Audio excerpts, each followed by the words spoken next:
that that is a fantastic debate to get into in terms of um, the role vengeance plays, and the allowance of atrocities to be committed, and individual passivity. And I think that's a big one today too. I mean, we see a whole bunch. I mean, we've talked about this before, just tremendous atrocities being committed around the world that just make your blood boil.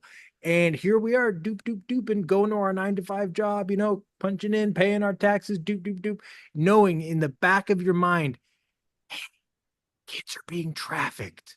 Hey, there's a market for human organs, for body parts. It's just crazy things, and it's like, well, what do yeah, I guess it's going on. You Right.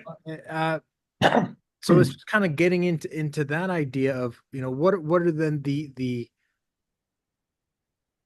at what point, and what is something to be done, and is the true, I guess, the idea of secularism, is that meant to not do anything? Like, are you supposed to be passive and to allow things to happen, or is it within the secularist ideology to actually seek out vengeance against atrocities? Well, no, I think this is a great illustration, just the way that we've been talking extemporaneously. Like we didn't plan this. We're just spitballing off this idea and seeing where it goes. But this is the exact kind of conversation that is leads to the downfall of secularism because again, secularism isn't a coherent set of ideas. The way that we have it instantiated in the modern time does have an emphasis on pacifism and on not exceeding the rule of law. And those are good, are good things within certain bounds, and you can make arguments on that. But the issue is within secularism, there is no support for that. And you're going to have this conversation.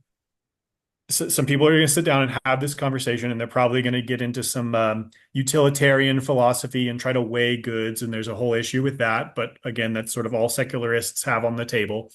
Um, and there, like you were saying, there's just going to be a point where you're like, guys, no, like something has to be done. That's what it comes to. And secularism has no real response to that other than no, we're not supposed to do anything about it because just because. Right, like the And, utopian. and so that like if you like secularism is not a coherent set of values. It does not give us the answer to all the things. Harari says it gives us all the values we could want. No, it doesn't. It does not supply us with a sufficient worldview in order to deal with these questions. And it absolutely drives you to the point where if you're just thinking about the world, you will conclude that drastic action needs to be taken. Again, it's kind of like what we were talking about with utopia. They want drastic utopia right now to solve the problems that are being brought up by nihilism. Same thing.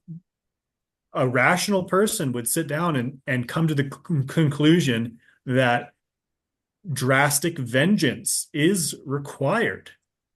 That's completely a rational point to come to. And secularism has no true uh, foundational justified reason to forestall that. They just have dogma of, no, that's not a good idea because social contract. Like, if I see a video of a kid getting raped, I don't care about social contract.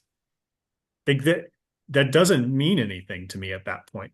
So, and the reality is that exists out there whether you look at a video of it or not. So, yeah, I mean, secularism is just, there's just no question about it. It does not provide the foundation that people pretend it does.